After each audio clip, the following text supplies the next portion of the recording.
All right, I want to call this meeting of the Simpson County Fiscal Court to order, and I would ask that you would join me in prayer, and after that, we will have a pledge to the flag. Dear Heavenly Father, we just come before you today to thank you for this beautiful day that you've given us, and Lord, we just know that every day of life is a blessing from you, and we thank you for that. Lord, we ask you to lead us and guide us during this meeting, help us to make the decisions that are right, pleasing in your sight. Lord, we just ask you to be with those in this community and across this country that help protect us and keep us safe.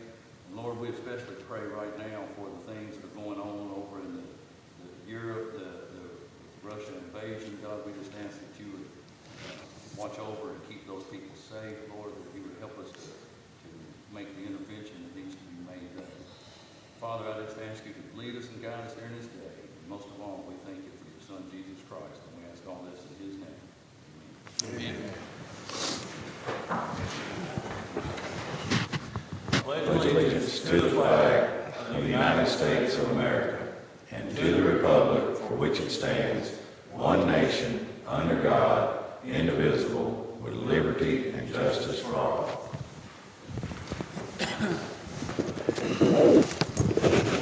right. When y'all can see, we've got a pretty full agenda, so we're going to get right to it. If you had an opportunity to review the minutes of our February 15th regular court meeting, we need a motion and a second to approve those minutes. So moved. A motion by Myra, Second.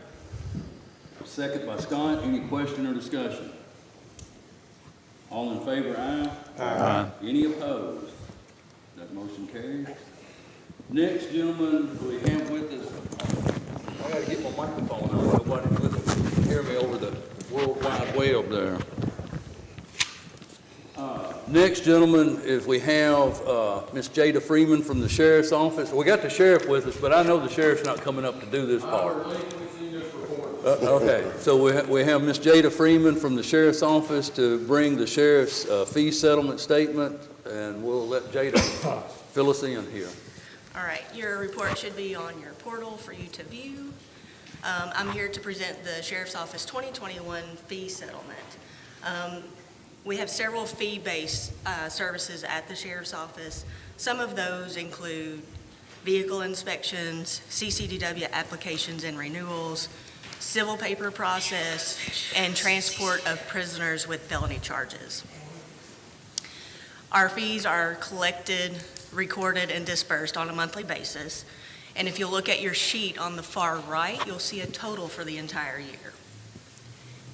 At the very bottom, you'll see a figure in red.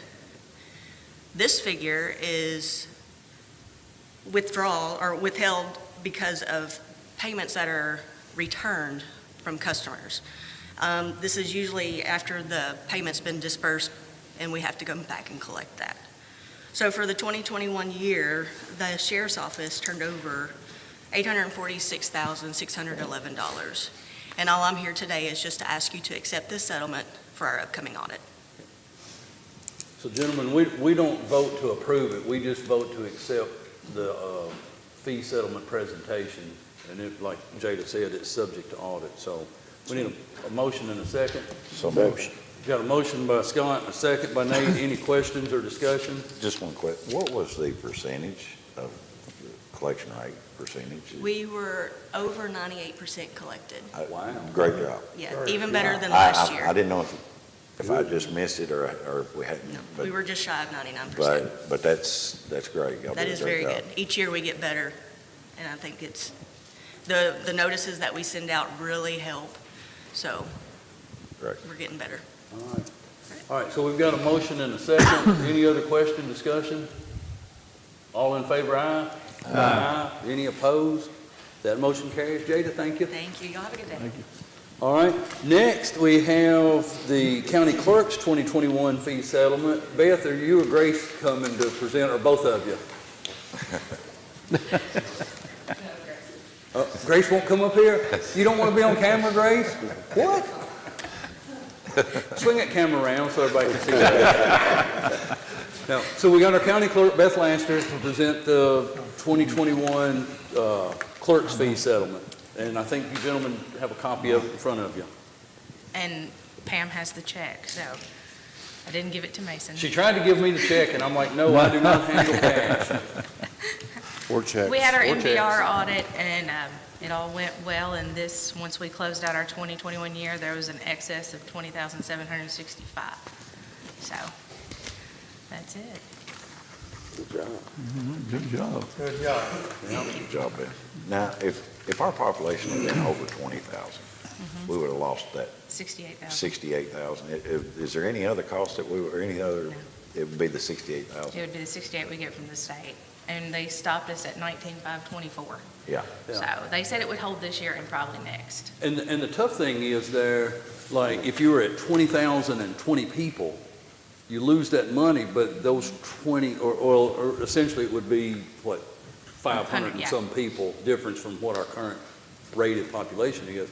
And they wouldn't make It's up not, the it's not difference. big enough to make up that offset. I mean, I get it if you were, say, we were at 25,000 people. Right. Then you may have enough extra business that would offset the money you would lose. But just a handful but I guess that's the arbitrary line. Yeah, much rather be at the 19,500 to be at 20,200. Oh, we were very excited to see that Yeah, come through. yeah. Because But- we'd already turned in the budget with, So that With this. you're saying that they're not going to wait till the next census, they're going, in 2 years, they were no, they're reevaluating? just saying that it could hold. They weren't sure if they would go back and do something in addition to.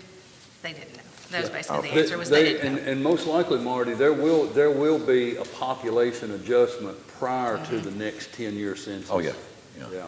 Because they're saying since they weren't able to complete it, the numbers actually aren't correct, so, Oh, okay, all right. yeah.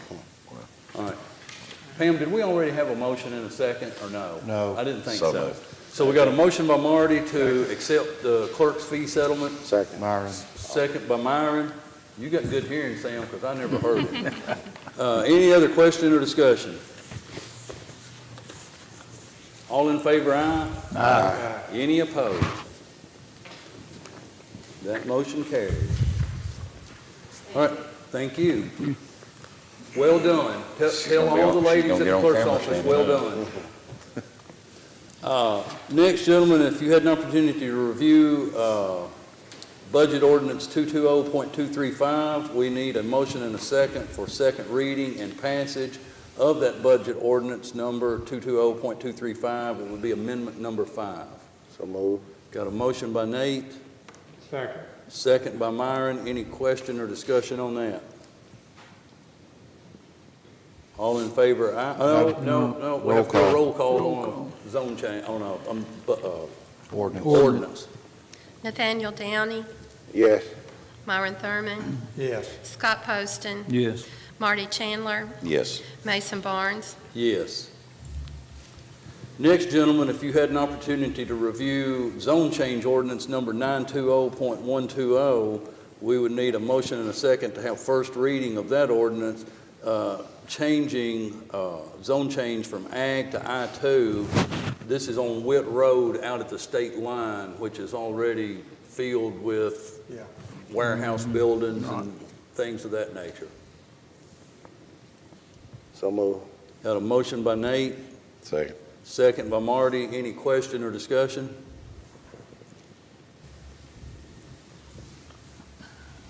All right, Pam, we'll do a roll call. Nathaniel Downey, Yes. Marty Chandler, Yes. Scott Poston, Yes. Myron Thurman, Yes. Mason Barnes. Yes. All right, next, gentlemen, if you had an opportunity to review, we need a motion and a second to approve the appointment of 2 board members to the Tourism Board. Ms. Amy Ellis, the Director of the Tourism, is with us today, and her recommendation for those appointments was Tim Crocker to a 3-year term, which would expire 3/17 of 2025, and Marty Scherer would also be a 3-year term to expire on 3/17/2025. So move. Got a motion by Myron to accept these appointments, Second. second by Scott. Any other question or discussion?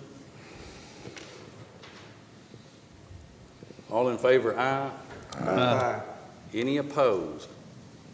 That motion carries. Amy, do you need to say anything? Okay. Next, gentlemen, if you had an opportunity to review bond number 999-156-872, This is a bond for a deputy coroner in the amount of $10,000. We need a motion and a second to approve that bond. So moved.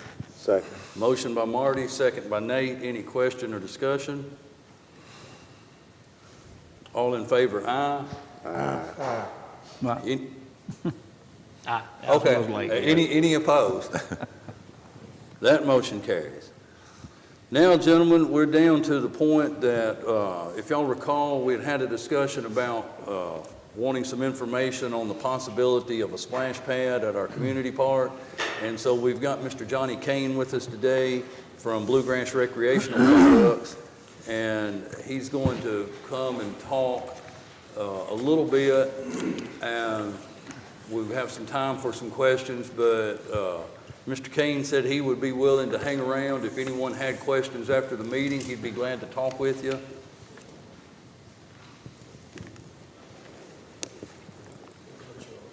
All right. Are you running in there? Isn't it kind of Thank you. Here you go, Judge. Thank you, sir. I've got a couple extra up here if I just don't have enough for everybody. Oh, okay. All right, Oh, we're good. yeah. Thank you all for having me. Again, my name's Johnny Kane, work with Bluegrass Recreation. We're based out of Danville, but we represent Ohio, Kentucky, East Tennessee, West Virginia, Western Pennsylvania. We've got a pretty big footprint. I travel out of Somerset, and splash pads is kind of, it's one of my areas.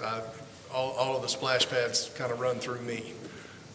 So what I brought with me today was just a sample.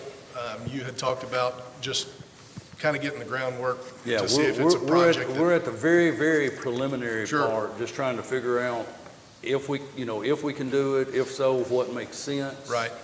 We also happen to have our brand-new Parks Director with us back there, Miss Lisa Devers. Okay. Lisa, would you like a copy of this? Okay.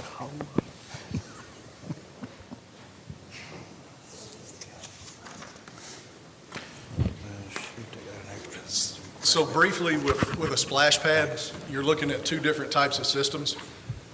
Number one would be a drain away, which would just essentially run into sanitary sewer. The second would be a recirculating system, which would operate like a pool. Big difference in the amount of money up front to put in a recirculating system versus a drain away, but your long-term costs are less because you're not just running water constantly. So budgetarily, if you control your own water, that kind of plays a factor. If you're paying a big fee for your water, that also will play a big role in the decision. So what you're looking at is just a project, and honestly, we've been working on this project for 2 years, and it's not in the ground. I say that. We've been making proposals for a couple of years. They haven't pulled the trigger on it, but the most recent one towards I think the end of last year, that's the newest proposal that they have in their hand. And I put the pricing on the back for your all's reference, just so that you can kind of get a feel for the size of the splash pad and what it's going to cost to put that one in the ground. The one thing that you will see is missing on that quote is the tank. So that's a recirculating system. Tanks are a problem. They're a big cost up front, and we have a manufacturer that we use. They work for us, but they're out of Texas. So getting a tank here, the amount of money up front, you're really looking at somewhere between $20,000 and $30,000 when it comes to the tank that would be added on to that cost. How large a tank is that, John? I mean, how many gallons of that water does that tank? It's going to depend on, they base the size of the tank on the gallons per minute that the system uses. It needs to have, I think the rule of thumb is 10 times the amount of gallons in the tank versus the gallons per minute that the flow rate is on the system. So I think they're going to start out the fiberglass tanks. So there's two different ways to do it. One of the guys, I like what he does better. He builds his own tanks with concrete. So we're going to have a mechanical room to put the manifold, to put the all of the stuff that's going to make it work. So he generally builds the tank underneath the mechanical room, and it's a good way to get it done. We're having a problem right now in Shepherdsville. So Shepherdsville decided that our price on the tank was not going to work, and that's fine. They have a provider 2 miles down the road, so they thought, hey, we can save some money. Well, if you've dealt with pools in the state of Kentucky, plumbing codes here are harsh. So there's a lot of specifics that we had to get into with the tank. Turns out that their manufacturer said that they could make the changes necessary. They couldn't. We still don't have a tank. We would have had it installed last October, and we're still kind of arguing with the tank system, so that's going to be a big thing up front. Get back around to your question, 1,000 and up, probably the smallest one that we'll see, but In this proposal, do you know how many gallons per minute? I don't. I apologize. I'm going to That's say... a lot of money for that tank. And to clarify for the people that may be watching this, the proposal we're looking at is a proposal that your company done for Walton, Kentucky. Yes. We don't have a proposal yet for us. I just want to make Correct. sure that the people watching. But we gotta have water though. Yes. That's I one just- thing we gotta have is water, you know. Yes. Now, if you have it in a tank, what do you have to do? Do you have to treat the water as Yes. it goes in the tank? Yes. Is there, I mean, is that It's going to operate almost identically to a pool. There's a puck system where you're going to have somebody monitor the water. And yeah, I would say, I mean, you'd have to. You couldn't just put water in there and keep recirculating Correct. without any kind of treatment. correct.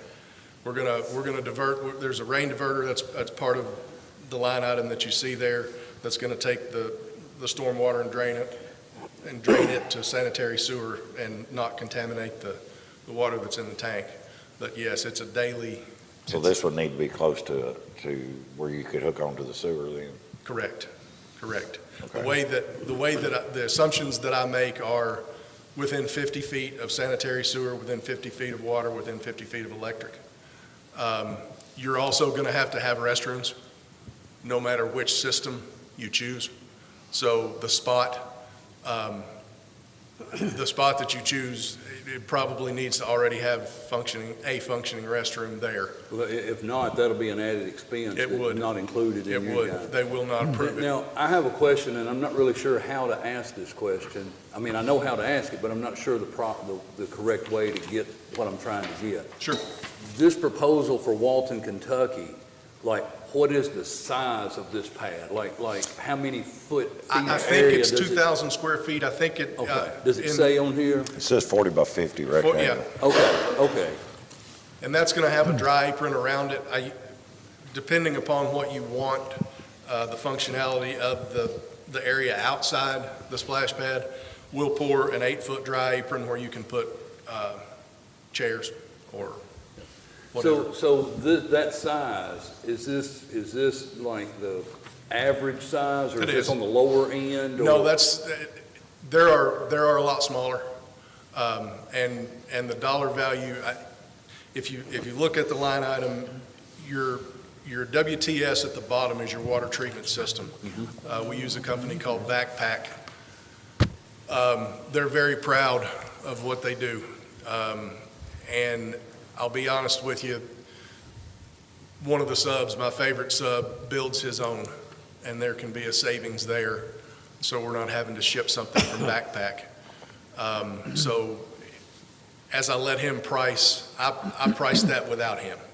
So if I'm doing it without PSS contracting, then I use the water treatment system from WaterPlay.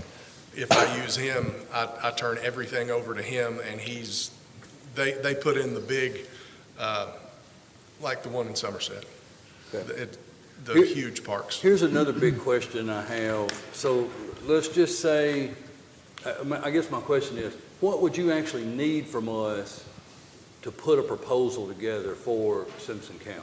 Just, so I'd like to see the area, Okay. whether that be Google Earth or physically drive out there. Just ask for it to get done. That's all. And we do commercial playgrounds, we do splash pads, we do shelters, we do shades, anything that you need. So that's kind of what I do on a daily basis, put together proposals so that people understand where they are budgetarily and then adjust. If it comes back and said, well, we think that's a little bit more than what we need, we'll back it down. If not, you want something bigger, we can go bigger. Could you, talk about maintenance? I mean, what's gonna be required to maintain this? The cost, Just pay it. if this 40 by 50, Yes, sir. what would it take on average? You to need operate? to, you'll need to have somebody there daily checking the water, making sure that the chemicals are correct. From a lifeguard standpoint, there's no supervision needed because there's no standing water. It's on a concrete pad.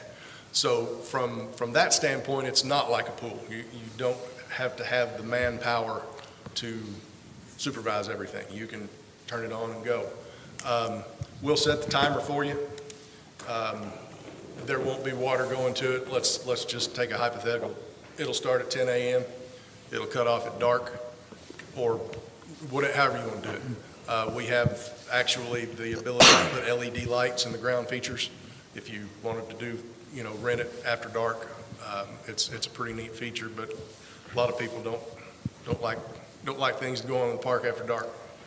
So, but I guess the question now, if you had this, what would be, I know there's not a lifeguard involved, but how much, monthly cost would it be? You got electricity, you got water you got to put in there, you got the chemicals, you got things of that nature. What, Right. on a ballpark, what would it cost to do that? I can take that system back to the engineers at Waterplay and say, hey, let's talk about how much water I can get you the gallons per minute. So there's going to be an activator, so the water doesn't flow from the second it turns on to the second it turns off. There's an activator. The kids have to actually go punch a button, and it'll run through the cycle for about 3 or 4 minutes. Then it turns off, and then water stops, and then punch the button. So it's not constant, and it doesn't take any special electric. But you're going to have it. It's just a regular 110. Okay. And chemical cost is not going to be terrible. And like I said, your manpower, you're going to need somebody to come in and check it in the morning, check it at lunch, check it at the end of the day. Okay. So you probably got somebody on staff that can handle that. Well, CPO certification has expired, but that is definitely a requirement to have a certified pool operator to check those. What, And I guess as we head into wintertime, you're talking about it operates much like a pool. I guess you close it kind of like you close a swimming pool and then reopen it? Winterize it, Okay. drain it at the manifold, get the water out of the lines. There are also winterization caps. We can take the nozzles off and put winterizing caps on them. I guess my only other question, you've got a 40 by 50 figure for this county.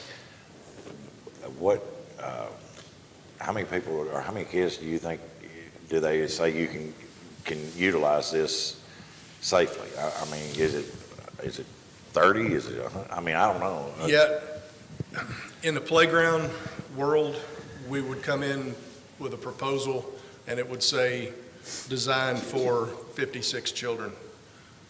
The splash pad world doesn't do it that way. Just off the cuff, in between the two numbers that you gave me, you said somewhere between 30 and 100. It'd probably be closer to 30, but less than 70 on that one. Okay. And they're gonna share and use the features together. I understand. Yeah, and do a lot of running. Well, you heard our population of the county was 19,500 and whatever, and I know it's You know, we all know that it'll probably be that 25,000 mark as fast as people are moving in and shortly. But, you know, that would be a determining factor on what size to build is, Sure. you know, how many kids can actually utilize it. So Water that's- draws them in, that, And I don't know what size community Walton, Kentucky is. I have no idea. I don't either. Walton, from a population standpoint, is probably smaller than you, but it's in essentially the Cincinnati metro footprint in northern Kentucky. Ah, So they've got a lot of little burbs everywhere. Yeah. But the population overall in the area is probably a lot larger. what county is Walton in? Walton is in Boone. Oh, yeah. Boone County's Yeah, big. it's big. I've talked to a magistrate in Carroll County, I believe, in Carrollton, I believe has a splash pad. Okay. Did y'all happen to? I did not.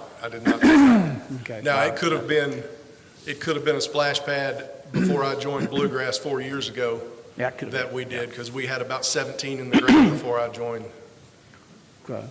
And you said the tank wasn't included in this, and I'm sure the structure above it, the mechanical room or whatever. Is not. Is not either. Right.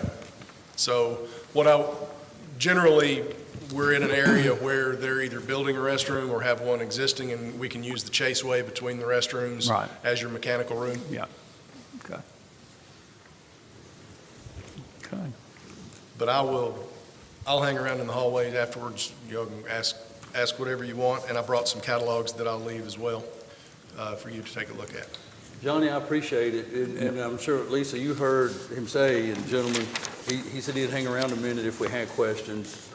Let's try not to wear him out, but appreciate you coming, and as we get farther in the process, we'll be Sure. talking. Sure. And we have a joint meeting with the city commissioners at noon, and we can Yeah. present this idea. And I can come back anytime. It was just until somebody brought it up and we actually got something to look at, you know, all it was going to be was just talked about. So now we at least have a real good start point on, and hopefully we can get something done out there. Sure. The certification that Lisa was talking about, would you have to have that for a splash pad or? It is preferred when you're doing aquatics that you have a certified pool operator or an aquatic facility operator. We don't have an aquatic facility. CPO usually, those are courses that there are traveling companies that do it. Usually you can do it through the health department. One question I do have, Mr. Kane, do you know what the timeframe is with the state for approval? Because they still have to go through Jan Brown, correct? And I know Jan is a one-woman show, and She's actually hired a guy named Jared Crace to help her. So there's two of them, but the buck stops with her. It depends on the time of year that you submit it. Summer, they're crazy busy. So ideally, you would want to propose something towards the end of the fall, going into winter, so that they've got time, probably a month, just to give them time. They've done it. I've seen them do it quicker. But, you know, if there are changes, we can't send a drawing from water play and get it approved through the state. There's going to have to be an engineer involved. It's going to have to be a sealed drawing. Right. They're very particular about their drawings. And Scott, to answer your question, I don't know what the fee is for that certification now, because I haven't been in that for a few years. Yeah, okay. Well, I was just curious. How long does the certification last once you get it? How long, Mr. Kane, you remember how, I don't- it's usually three, I was going to say, generally, those things run in 3-year yeah, 2 cycles. to 3 years, yeah. All right. Johnny, I appreciate you coming and talking with us. Yes, sir. We'll figure out what we need to do. Okay. All right, thank you very much. Thank you. Gentlemen, if you had an opportunity to review our budget transfers, we need a motion and a second to approve those transfers. So moved. Got a motion by Myron, Second. second by Nate. Any question or discussion? All in favor, aye. Aye. Any opposed? That motion carries. Next, gentlemen, if you had an opportunity to review the cash transfer of $58,925 from the general fund to the jail fund, we need a motion and a second to approve that transfer. Is that for payroll? It will be for payroll Utilities. purposes, potentially. Okay. So moved. Got a motion by Scott? Did I have a second by Nate? Any question or discussion? All in favor, aye. Aye. Any opposed?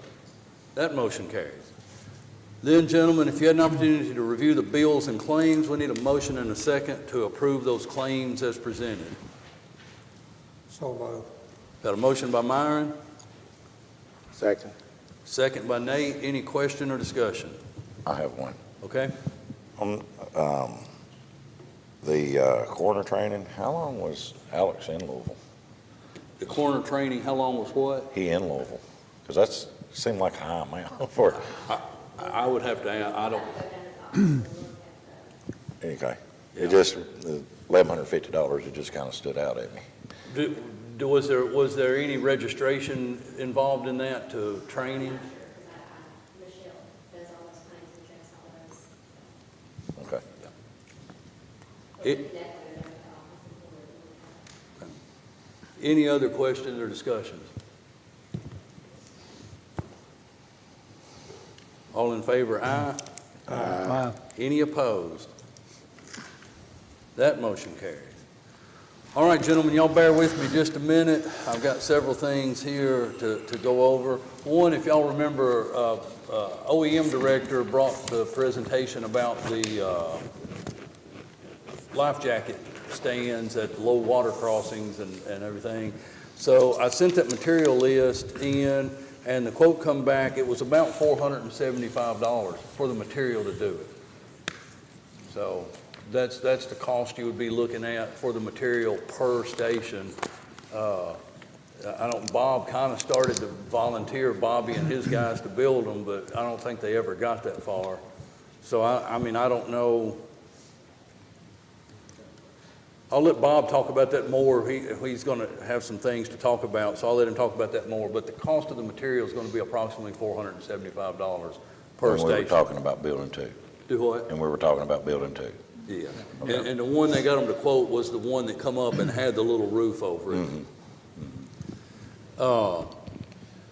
Just a reminder, and we'll get this, Adam, we'll get this on our website, and we'll get this some other places.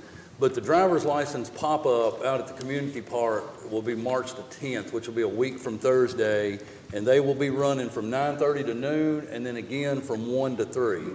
And you can go on to, and I will share a link, we'll put the link on our website, we'll put the link on some social media, because I'm not sure what they are, but there's some time frames, like if your license will expire within a certain time frame, you can go on and go out to the pop-up site and get it. You don't have to be.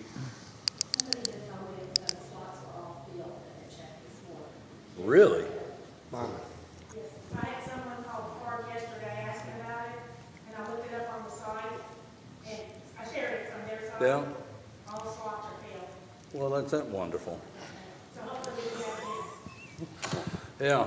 We How might need often to are do they gonna- pop-ups like. How often are they gonna weekly. pop up? Like we could pop them back up at the circuit court clerk's office on a weekly basis. Okay, all right, well, good deal.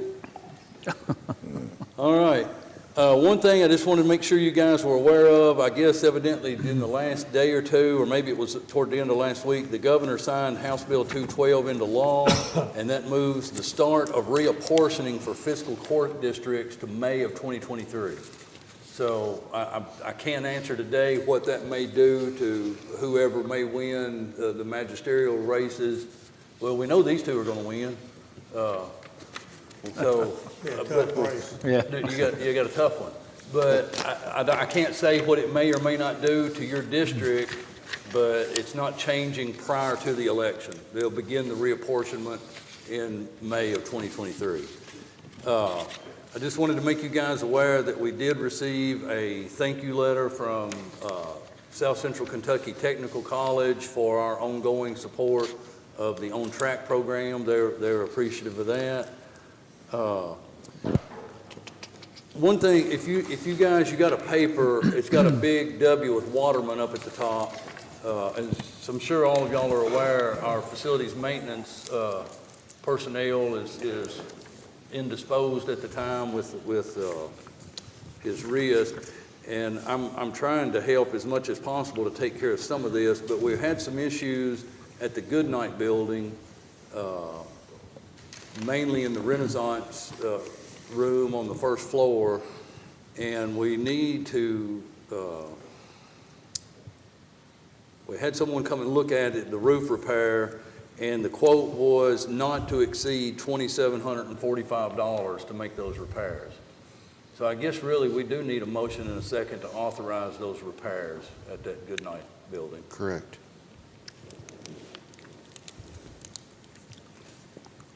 Looks like he's included quite a bit of, Yeah.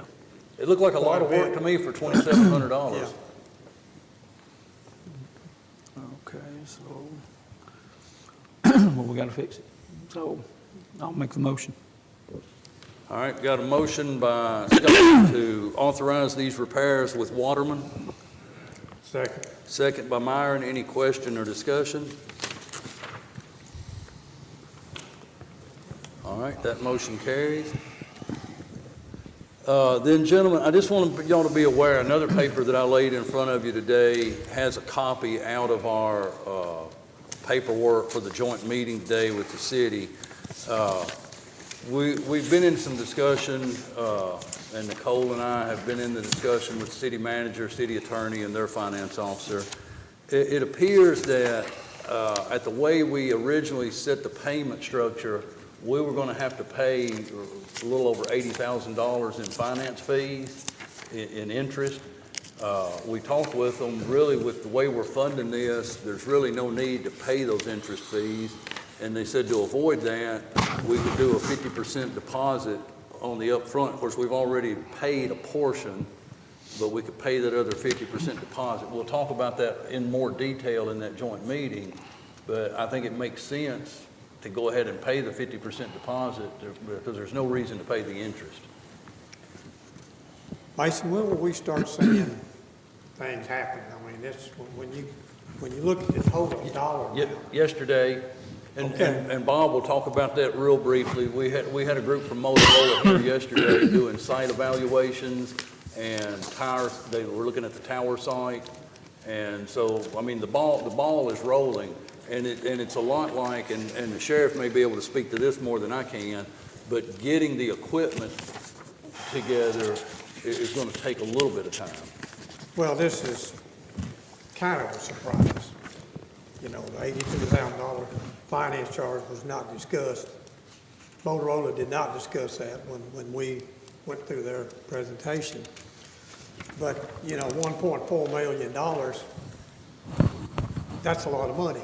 Yeah. When you're not seeing anything, you know. Yeah. But they're going to have to produce. I mean, we've got a contract with them to produce, and I would assume, Counselor, if they happen not to produce, we would have course of legal action to recoup that, correct? Correct. So anyway, that's just information purposes. And then one thing, we were at the Department of Local Government Budget Workshop last Friday, and they reminded us that during the budget session, actually it was maybe one of the more informative budget workshops that I've been to, and maybe I just felt like that because they didn't have them in, well, no, we did do them virtually the last couple of years, didn't we? But virtually is not like being in the room and talking. But they reminded us in there that during that budget time is a time to start making a review of your admin code.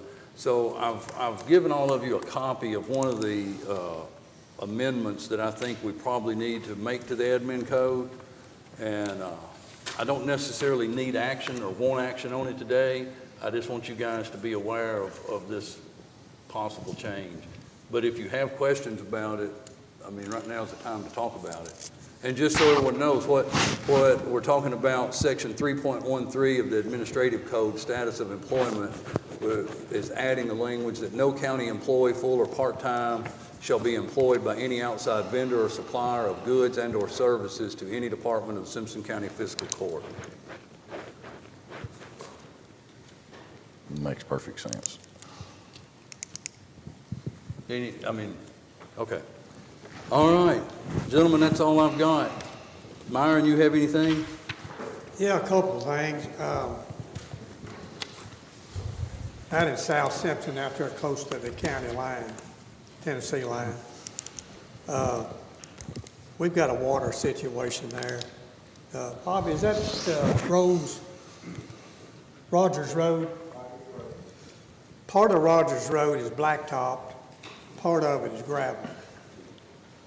And the gravel portion of that road is kind of damming up the water. So the water in that subdivision, whatever that is out there, it just can't drain. Is that behind Groves Road? Pardon me? Is it behind Groves? Yeah. So Bobby and I went out and took a look at that. I'm not sure that is a county road, correct? But the gravel portion of it, I'm not certain, we don't need to think about maybe closing the gravel portion. So that will I'm gonna let Bobby describe how he intends to deal with his water. But we've got to do something to get this water away from these people's houses, have to.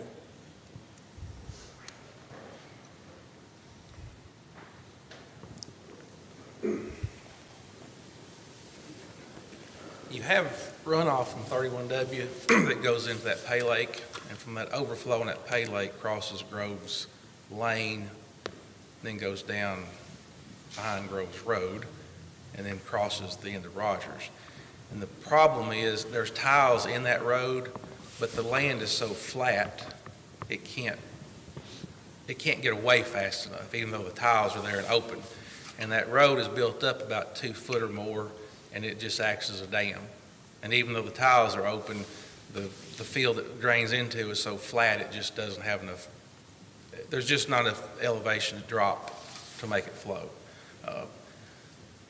Rogers Road is paved from the state line to past the last residence, and then I think it's about 350 feet. It's actually gravel, and it ends on Dueling Grounds property, which at one time was a county road, but now it's private. Goes into their parking lot. I don't know really why they would want that to go into the back of their property, but that's what it is.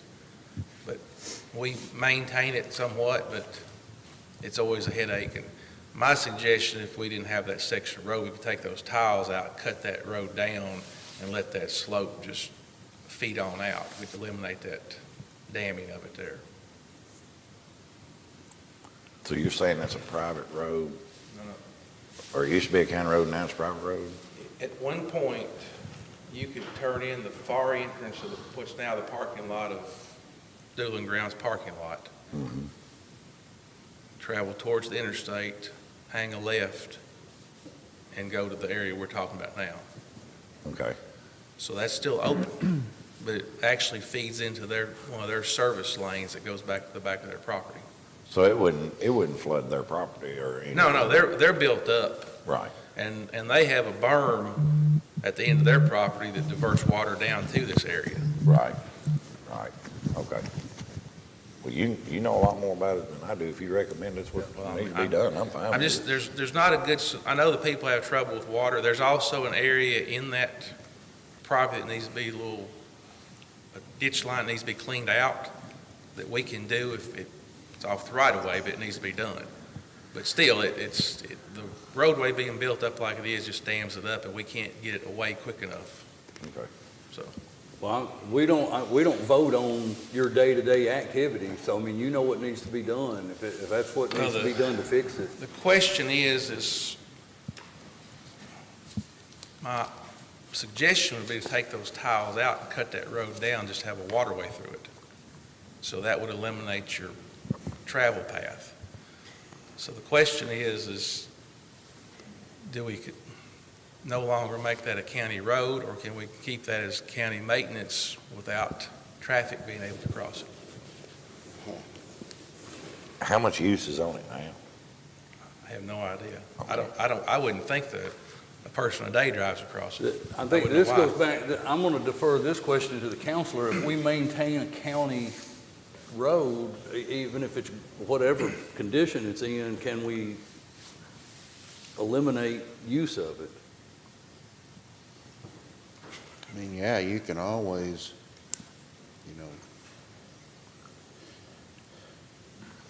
get rid of a county road. It's just, it goes back to whoever owns it in beforehand, or their heirs or successors. I mean, the question is, and this is me, the lawyer, talking about due diligence, you might want to, you say you don't know how many people use that road before you start doing something like that. Might not be a bad idea to do a little investigating to see how many people use it, therefore you know how many people will be impacted by that sort of thing. Well, the process to remove it from the county roads, actually remove it from the county maintenance road system, you have to have a public hearing, and those people have to be notified. It has to be, well, we've done it before. But I don't really think that'd be an option. If we take that off, do away with that county road, then we'll have no way to maintain this water situation. We won't be able to get back on. Yeah, it'll no longer be ours. Well, now, what about it wasn't a road, but the area that FEMA cleaned the houses up out here, and all the counties got that property, don't they? Out here off 31W, off of, what is that, Rutherford or whatever? We took it. Does the county still not maintain that property? Is that still not county owned? Because they couldn't let houses, because it's in a floodplain now, so what would be the difference in You actually have a deed to just that. saying this is no longer a road, but it's county Yeah, maintained? I think we have a deed, and that was a probably, and of course I wasn't here at that time, but I'm assuming there was probably some directive from FEMA It was, that come down. but all I'm saying is I think we there is actually got property. title to that property. Now, we could, to do that, we could always go in there and have it understood that we would remove those tiles and cut that elevation down, and then convert it back to the property owner.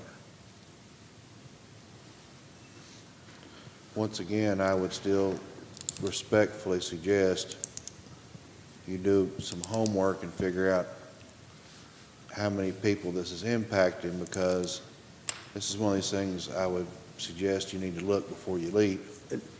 And it may be just one person a day, but still, my understanding is you don't know that. Myron, would that be something that you could get with Bobby on what the plan would be, and you go talk with the property owners out there and just kind of get a feel for what? Kevin Rogers owns that property. Of course, here's another thing too. I mean, we're talking about a road that's ending on private property.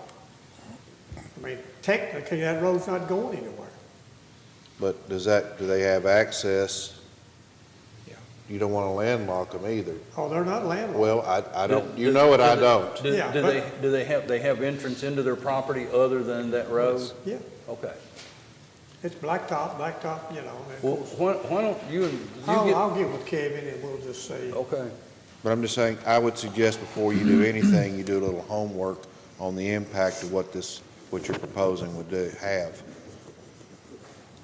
Go ahead. and one other thing, back when we granted charter, the ability to lay fiber optic in the county right away, I asked for that lady to at least come here every quarter and give an update on their progress. Well, it's been brought to my attention, and I don't know if we actually specified this, they're laying some of this cable fairly close to the blacktop edge. I don't know if we need to address that, but if we do any, in the future, if we do any widening of roads, and here we've got a fiber optic cable, That's a problem. that could be in that 1.5 feet or whatever we decide to widen.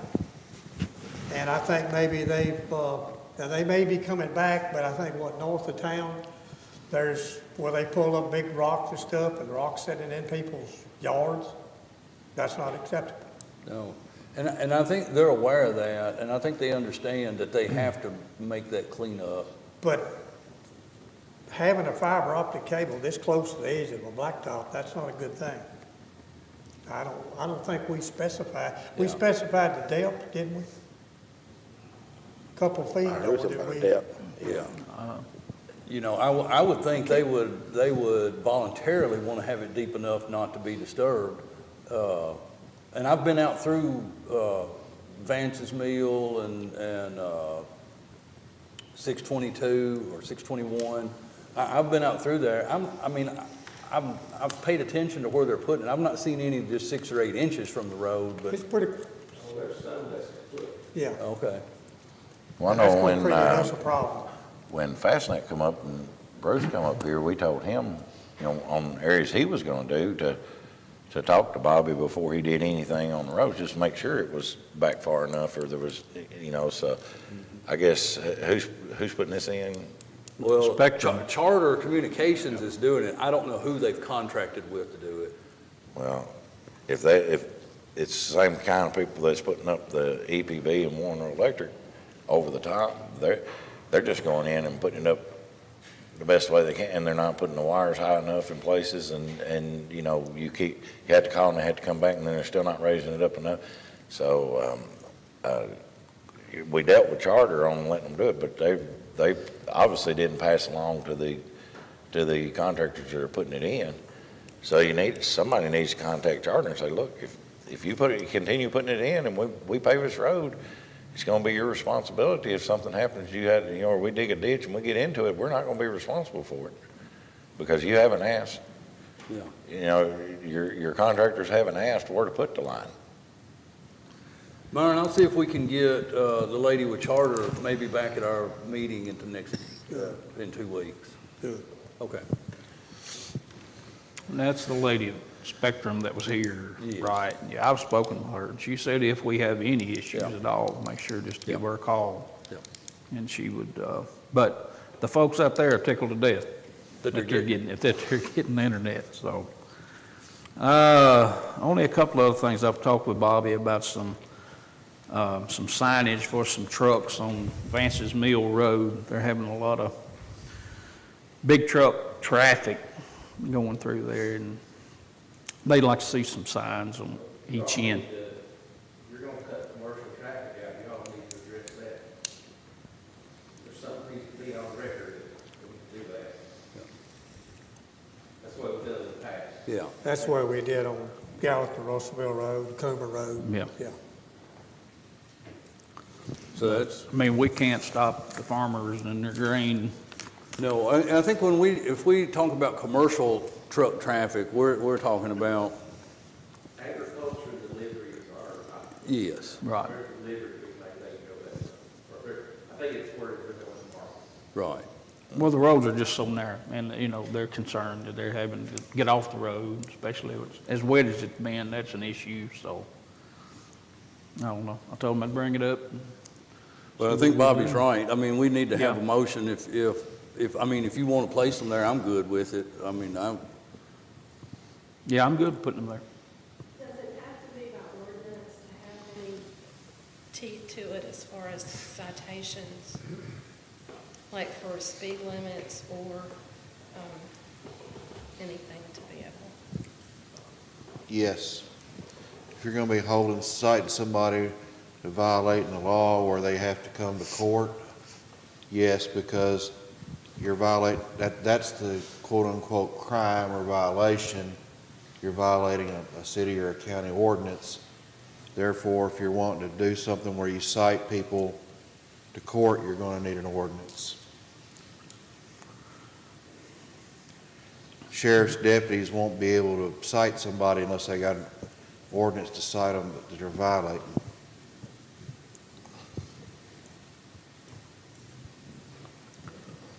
I'm sure that's probably true, but I don't recall doing an ordinance for the Russellville Gallatin Road. We did.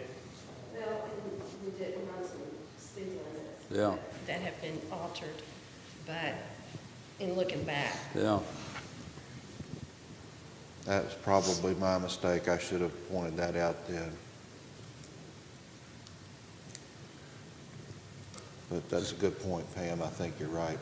So, Scott, if you want to get the county attorney to work on an ordinance on it, we'll get that together and we can do it. Okay, I'll tell you, let me just talk to a few more people out in that area. Okay. And see if they've got issues and then we'll just go from there. Okay. If that's what we need to do, it's what we'll do. Okay. You already brought up the fiber optic. That's about it on my end. All right, thank you. Nate? Just that, with the Boy and Girl Club, we had a meeting the other week. The chairman or the director for the Midwest Regional, he had came down and he spoke to the board, and then we had like a training period there to open up our eyes on different things that we should be doing and what the staff should be doing. And then we're gonna get with them also later on this year to try to have more in-depth board training, because we got new people that's coming onto the board, and it would be good for them to see what their job will entail, and also the ones that's been on there for a while, even if we done got away from the why we got on that board, then that will get us back to where we should be. So that training went good, and like I said, hopefully we'll have that training more in depth, he said, later on this summer. And as far as the park, with Terry Joyner had his retirement ceremony the other day, so everything went well, and then it seemed like that everything is going good now. And then we got our new park director here too, so everything's good. Good deal. Marty? When we was talking about the ordinance, Sam, did you say we needed an ordinance to also lower the speed limit? If you are setting a speed limit, I think so. I mean, we may have done that, but I'm just saying, when you're looking at it and you're having law enforcement enforcing it, what they're enforcing is a county ordinance. So if the county sets on a county road a speed limit, bless you, that needs to be, because that's what you're citing them for violating. I don't understand. The reason I'm asking, I've got a road that I've had a couple people call me that live on. It's Kennard Road. It goes between Roark and Dipmore Ford. Right. And I happened to drive it yesterday and seen a friend of mine out there, and he was talking about there were a lot of people speeding on that road. And if a road is not posted, the speed limit is 55. And if you've ever driven Kennard Road, you can get 55 in places, but there's a lot of curves you can't. So Yeah, particularly if there's traffic on it, you don't want to drive that fast. And I talked to the sheriff, and this gentleman did too, the sheriff is going up the patrol in the area, but it's still 55. So I was going to ask that the speed limit be lowered to 45 on that road. I feel that's a safe speed limit on that road, but and then we can put some signs up. But if we need to get an ordinance, then we'll have to wait till the next meeting for Sam to get the ordinance together to do that. Well, and here's a question I have about the ordinance, Sam, because I know that we've done speed limits and other signage, and I wasn't aware that any of that had to be done by ordinance. But here's my question about the ordinance. Can we, so that we don't have to do an ordinance every time we determine to establish a speed limit or determine that a sign has to be, can we have some type of blanket ordinance that would authorize any traffic signage that the fiscal court may vote or deem necessary? Or will it have to be specific to every road and every speed limit and every road and every truck sign? What my point is, we could ordinance ourselves to death. Can we have an ordinance that just establishes the fiscal court's ability to establish speed limits on roads and make them enforceable, or certain restrictive signs that would be enforceable? Possibly. We've never done an ordinance for that. But if it's something we need to do, I'm fine. I'm perfectly fine with doing it. Well, Right.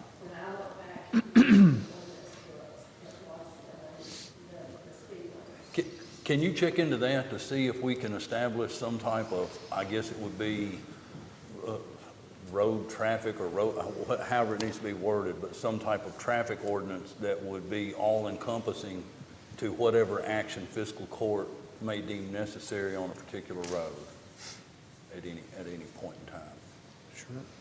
Thank you. That's all I have right now. All right. Counselor, anything else? Couple of things. I'm on the board of directors of the African American Heritage Center, and y'all have in your packets here, they're opening a new exhibit, the John J. Johnson exhibit, who's, for those who don't know, he's Franklin native who was very high up in the hierarchy of NAACP, and there is a reception, basically a private event that we've been invited to on the 11th day of this month, 4 p.m. at the Brooks Wright Center over on John J. Johnson Avenue. After that, it'll be open to the public, but I would ask politely that anyone is available to attend, please do so. I've seen myself some of the memorabilia there. It's quite interesting, quite educational, and a lot of things that I did not know, and I grew up here. So please make sure you, if you can, attend that. Also, I was asked, Brent DeWeese is not here today. He had some family matters he had to attend to and could not be here. Basically saying that as of the 7th day of this month, he will be accepting a position with the Bob Barker Company. Simpson County does occasionally buy products from Bob Barker's. His ethical duty to report the employment of the fiscal court is directed by Brad.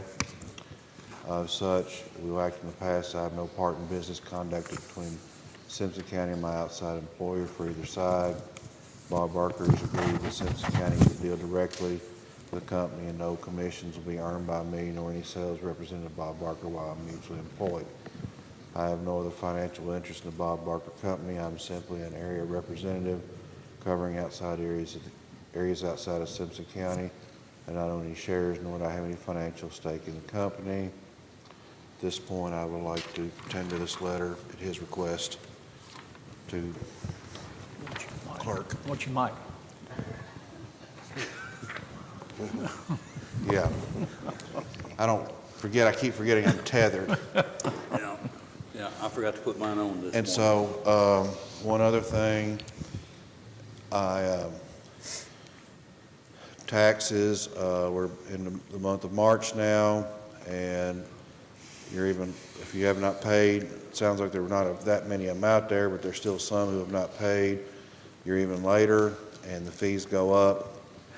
Middle of next month, they are no longer late and are considered delinquent, and they go from being paid at the sheriff's office to the county clerk's office. And then at that point, they're at risk of being sold to a third party to collect. So please, with sugar on top, I'm asking nicely, try to pay your late tax bills before that happens. That's all I have. Thank you, Counselor. Sheriff, you have anything? No report, sir. Jailer, do you have anything? Can I ask you to, I want to give you a thing here if you want to come up. Yes, sir.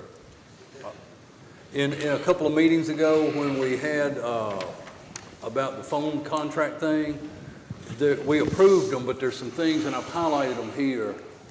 I would really like to get our IT person involved in some of this, to spec out some of this and see if we could do some cost savings on some of these items before we issue any POs. What are you talking about? Well, all the items highlighted there are things that, I mean, the county's hired an IT person. For chairs?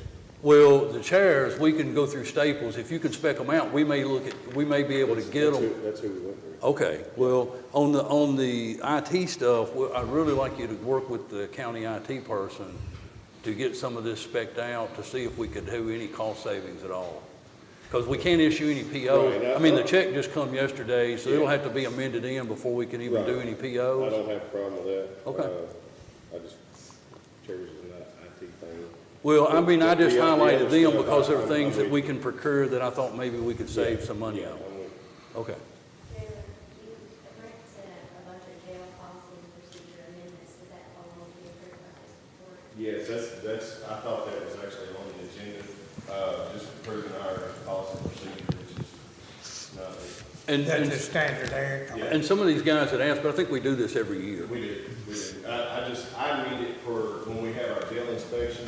I have to have a new and updated, policy procedure, so. But it's the same one, so it's what we do every year. Okay.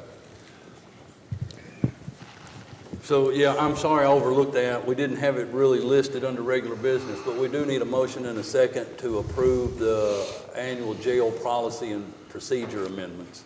So moved. Motion by Myron. Second. Second by Nate. Any question or discussion on that? All in favor, aye? Aye.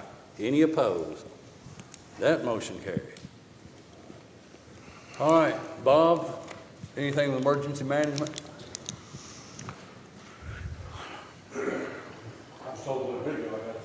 Yeah, just real briefly, talk about the site evaluation. Yeah, this will be very brief. I met yesterday with the design group who is taking care of the implementation and the beginning of the radio system. They came in here and looked at the location where we're planning on putting the equipment, and they were going to give me a double thumbs up for that. We went to the site where the tower has been proposed, and of course, we all know there's some concerns about what's underneath that area. They didn't seem to be too concerned about it. They said, we can get to it, so they didn't seem to be too concerned about it. They did talk about, as you guys remember, there was quite a conversation about a guided tower versus a standalone tower.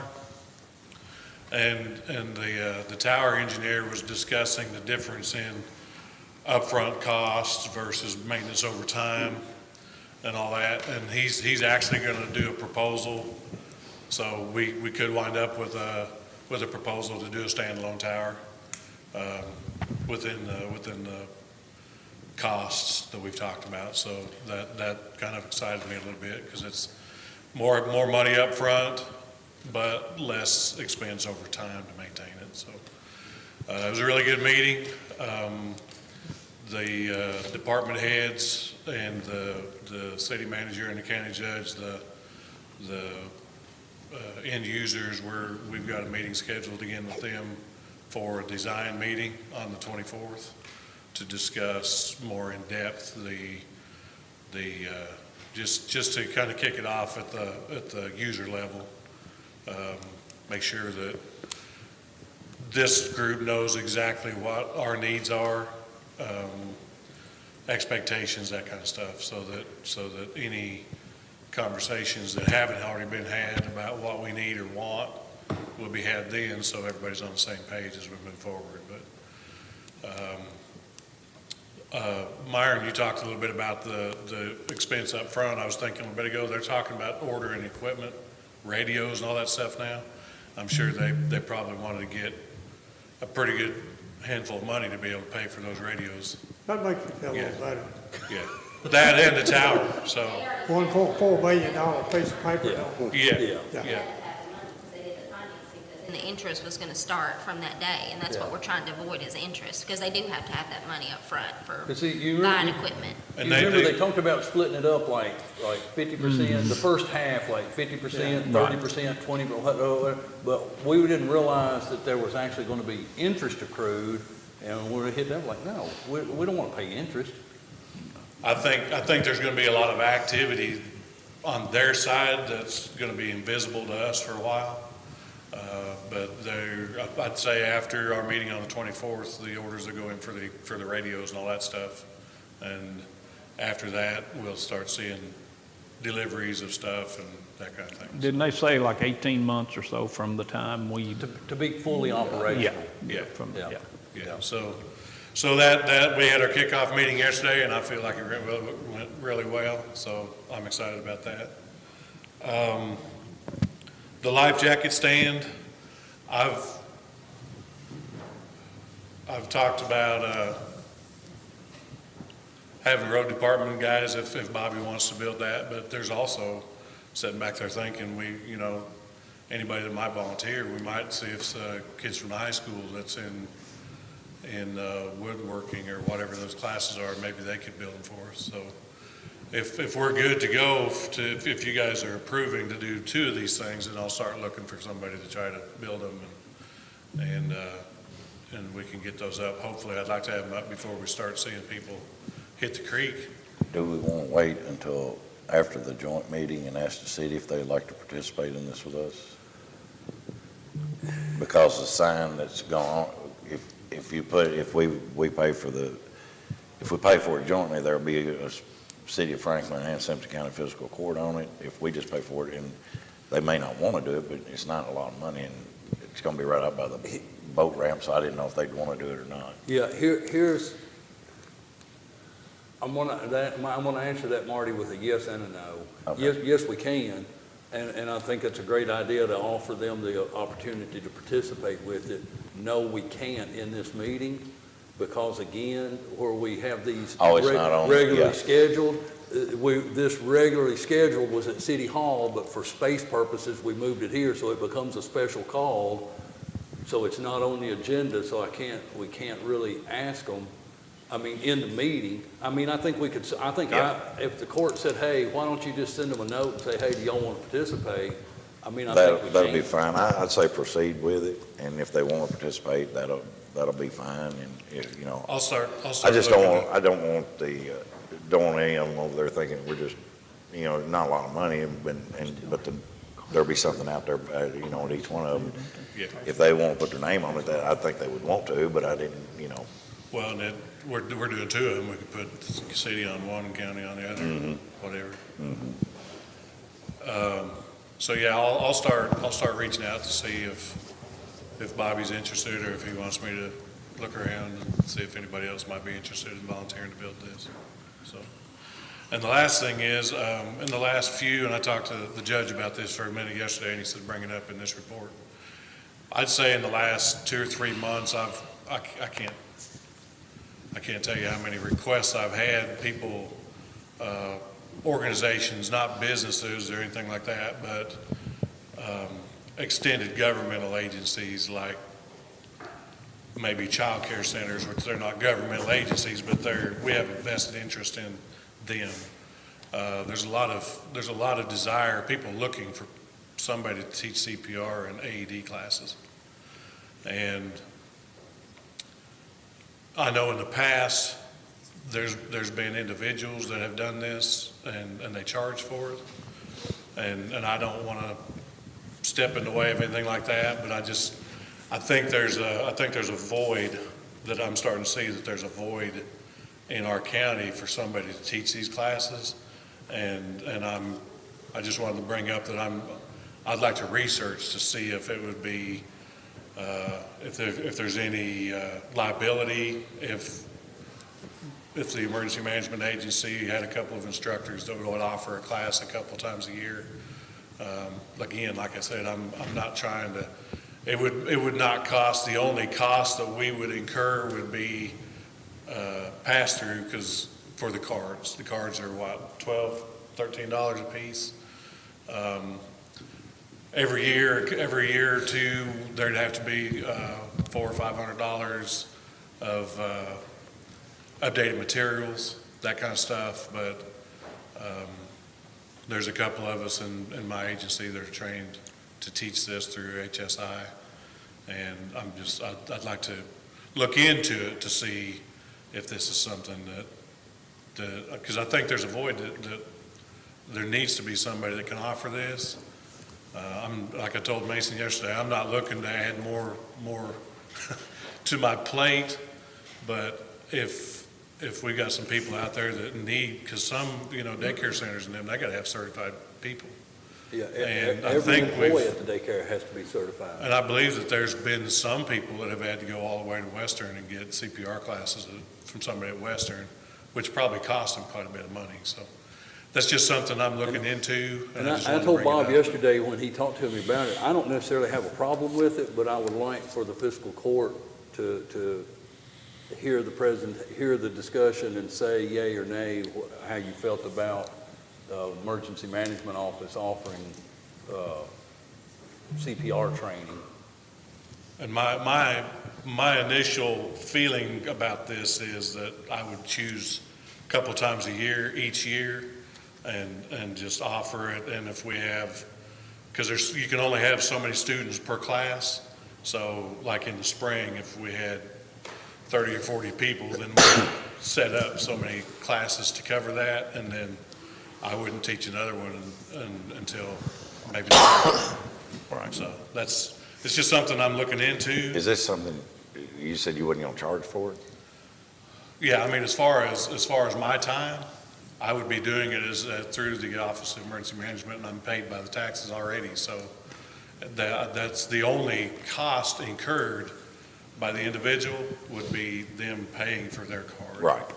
And the only other thing would maybe you'd have to buy the training, the stuff to train them with, right? Well, as far as the mannequins and that stuff, he's already got that stuff available to us. Again, there's some peripheral, those, you can replace the lungs in those and things like that, especially with the COVID concerns. There's little masks that you put over them so that we're not making personal contact with the mannequins with your mouth and whatnot. So there's a little cost involved there, but I mean, maybe $500 a year at the most, I would guess would be what I'd be looking at. If we can provide a service that people in the community use, I'm all for it. And like I say, I'm not, my concern talking with Mason about it yesterday was what, and this might be something that we need to talk to county attorney about as far as liability to the county. Right. By me offering this versus, and again, if there's somebody in the community that's offering this service for pay, I'm not trying to cut in on any of that. So if somebody's out there that's offering this, I'd like to know so that I can guide some of these people to them. So. And I don't think, Sam, this doesn't really take an action of the court. I just wanted Bob, and I'm, just like y'all heard me say, and I agree with Marty, I got no problem with it. I just wanted to let the court know before I said to him, hey, Bob, go do it. I mean, honestly, you can sue the Pope for paternity. Doesn't mean you're gonna win. If you're worried about getting sued.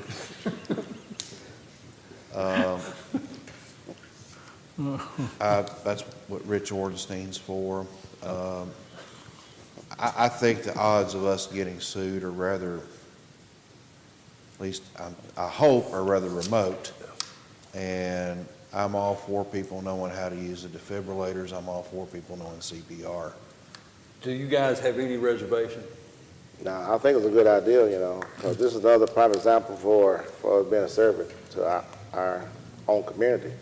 And if we can provide something here, why should they have to go out somewhere to get training or Well, something? one of the things that drove me into looking at this, other than the phone calls of people looking for somebody to teach the classes, is we just distributed all these AEDs into the community.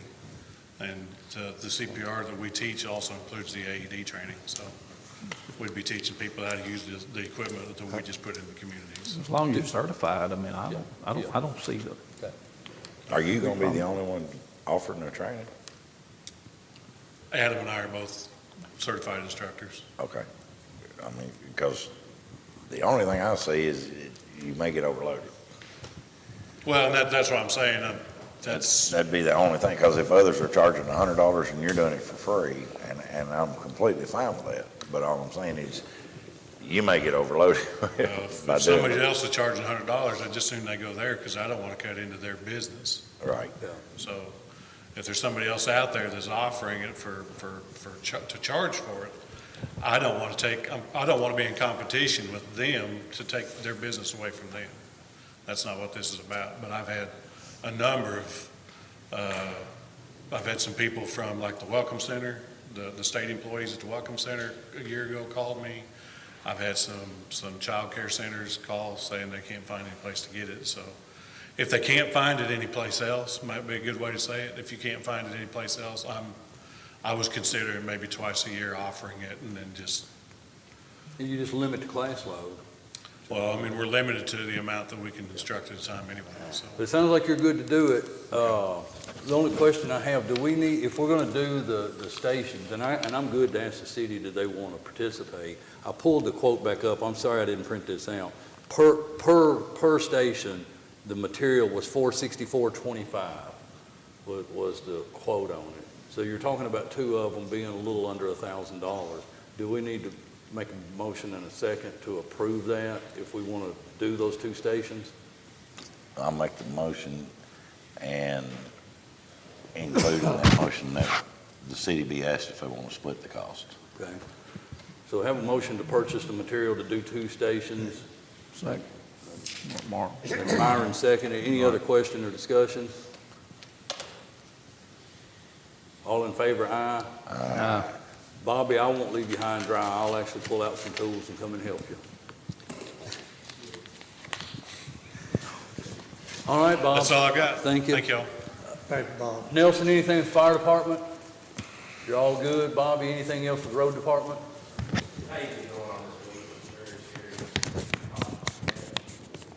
And Harvey Robertson will be back open about noon?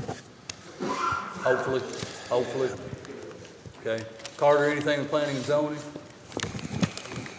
Gentlemen, if I could, I need a motion and a second to enter into executive session according to KRS 61.810, exceptions to open meetings, paragraph 1B, deliberations on the future acquisition or sale of real property by a public agency, but only when publicity would be likely to affect the value of a specific piece of property to be acquired for public use or sold by a public agency. So moved. Got a motion by Marty, Second. second by Nate. All in favor, aye. Aye. We'll take about a 5-minute recess.